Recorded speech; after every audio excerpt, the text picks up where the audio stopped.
In this video, we're going to talk about the benefits of using a portable fridge over a traditional cooler. We'll introduce you to this fridge.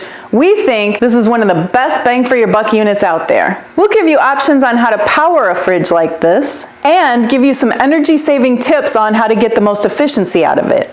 This is Wanderlust Overland.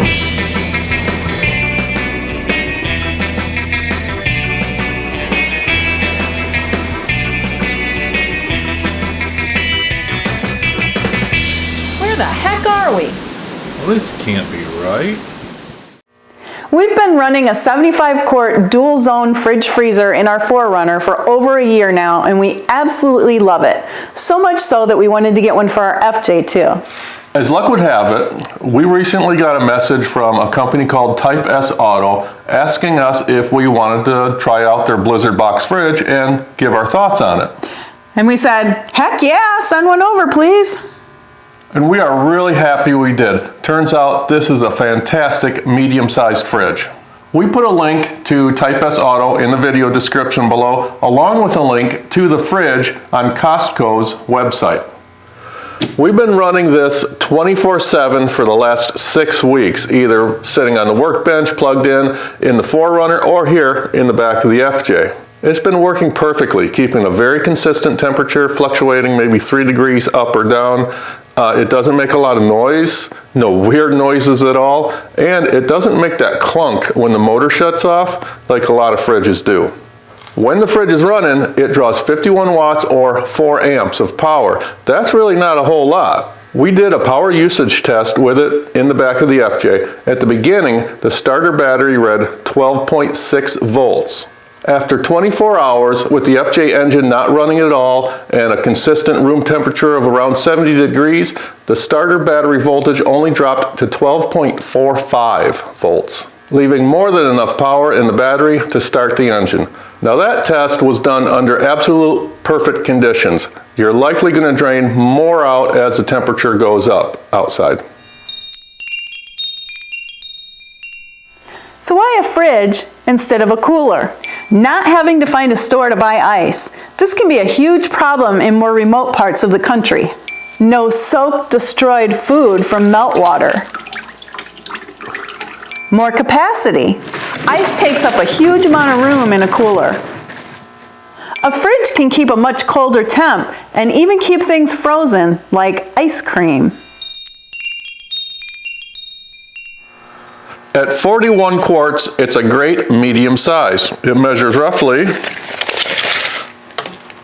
30 inches by 16 inches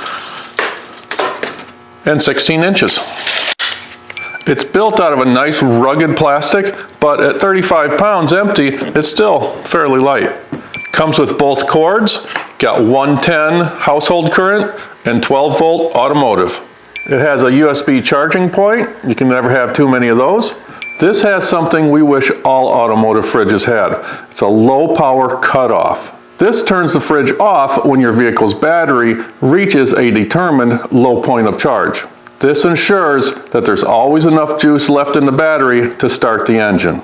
There is a switch to override this feature, but I don't see why you would want to. The best though is the lid.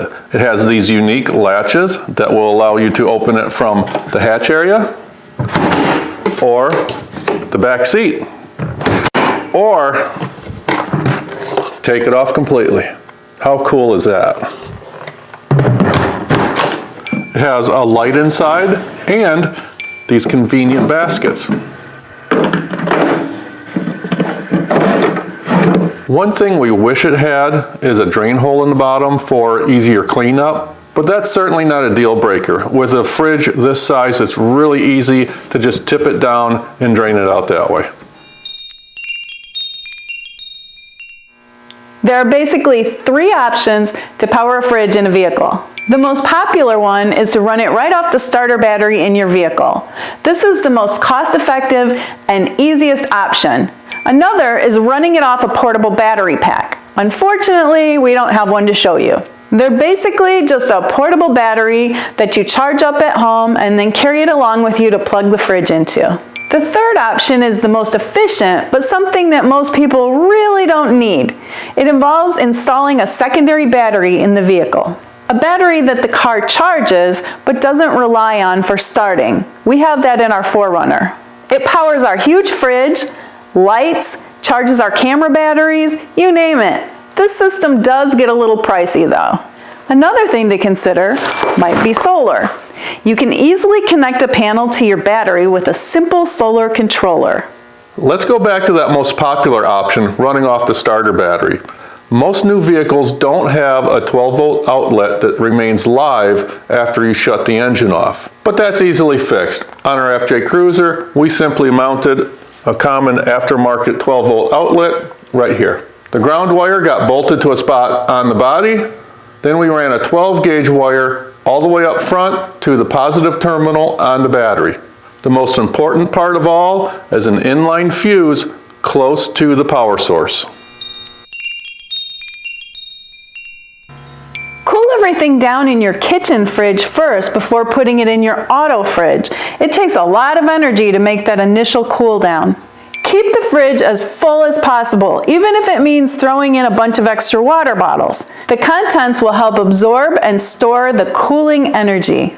Keep it out of the sun and avoid getting the interior of your vehicle superheated. Crack a window or park in the shade, or even cover it with a blanket or a beach towel. A great way to prevent energy loss is to make a cover using this reflective insulation and some tape or Velcro. Help the refrigeration unit work at its most efficient by allowing plenty of air to flow through these vents.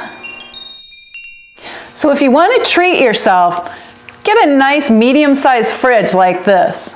Yeah, this Blizzard box fridge is a great solid choice. It's really well made, well insulated, and it has those fantastic latch mechanisms that act like hinges. Those are awesome.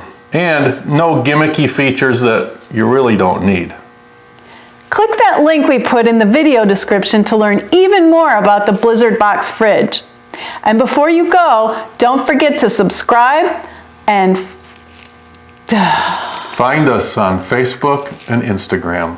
A determined low point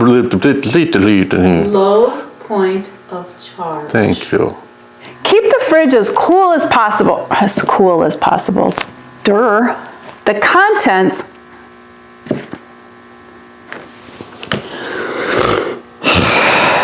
cooling energy.